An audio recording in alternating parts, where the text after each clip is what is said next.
안녕하세요. 슬기로운 구조생활입니다. 오늘은 건축구조기술사 126회 2-2번 문제를 풀어보겠습니다. 문제는 소성론 관련 문제였죠. 항복하중, 소성하중 계산을 하게 하는 문제였는데 문제가 물어보는 질문이 탄성상태, 항복하중, 붕괴하중을 순서대로 구하는 문제로 문제가 요구하는 자체가 하계정리를 이용해서 문제를 풀이하는 것으로 이해가 됩니다. 개인적으로는 하계정리 접근할 때는 매트릭스 변이법 활용이 편한 것 같은데, 왜냐하면 부재의 소성 상태 변화에 따라서 반복 계산이 필요한 하계정리 특성 때문인데, 지금 이 그림과 같이 고정된 모멘트가 발생하지 않도록 격점 위치를 설정하게 되면 7개의 자유도가 결정이 되는데, 이 격점 하중과 내력의 평형 조건을 통해 평형 매트릭스 A를 그림과 같이 산정을 합니다. 전부재 강도 매트릭스는 부재 전체 EI 강성이 동일하기 때문에 이렇게 쉽게 반복해서 적어줄 수도 있고요. 이렇게 추각해서 적으셔도 시험장에서 문제가 없는 것을 저는 알고 있고, 그 다음에 격점 위치에서를 이제 외력을 끊었기 때문에 격점 위치와 동일하기 때문에 등가 격점 하중도 쉽게 구할 수 있죠. 이렇게 되면 BMD를 이제 탄성 상태 BMD를 구하게 되는데, 모멘트 최대값은 B점에서 발생을 합니다. 그림과 같이 AB 중앙경관에선 8분의 15p, BC도 마찬가지고, 하지만 B점이 4분의 9p죠. 따라서 B점의 마이너스 모멘트에 의해서 MI가 먼저 도달하게 돼서 B점 G점에서 소성인지가 먼저 발생하게 된다. 이렇게 이해가 됩니다. 문제 요구에 따라서 MIMP의 실제 정량적인 값을 구해야 되는데, 보통은 이 소성론 문제가 MIMP를 대수 처리해서 문제를 쉽게 구할 수 있도록 이제 주어지는 게 보통인데, 이 문제 같은 경우는 실제 계산을 통해서 단면값을 구해야 되는 상황이죠.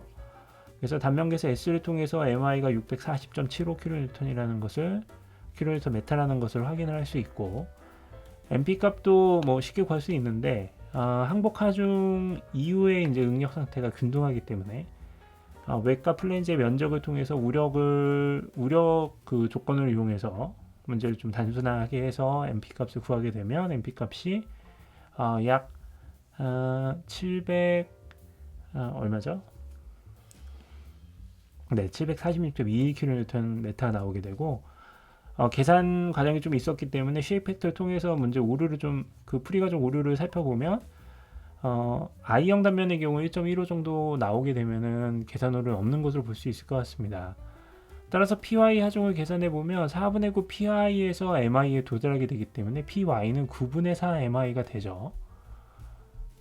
이후에 이제 소성 붕괴 상태 PC, P 컬랩스 값을 계산하게 되는데, 하계 정리에 의거해서 이제 추가 하중에 대한 조건을 좀 구하게 되는데, 이때 매트릭스 변이법의 활용도가 굉장히 올라가는데, 이유는 그림과 같이 B점의 추가 경계 조건, 자유도가 발생했기 때문에 내부 힌지가 발생한 조건을 놓고 동일한 전부재 강도 매트릭스, 그 다음에 동일한 등가 격점 하중을 놓고 계산하게 되면 쉽게 A, B, B, C의 스판에서 추가되는 모멘트 값이 동일하다는 걸 알 수 있습니다. 따라서 계산 결과 소성 붕괴 기구는 A, B, B, C 중앙에서 동일한 하중 값에 도달할 때 붕괴가 된다는 것을 확인할 수 있고, 이때 PU, PC 값을 확인하게 되면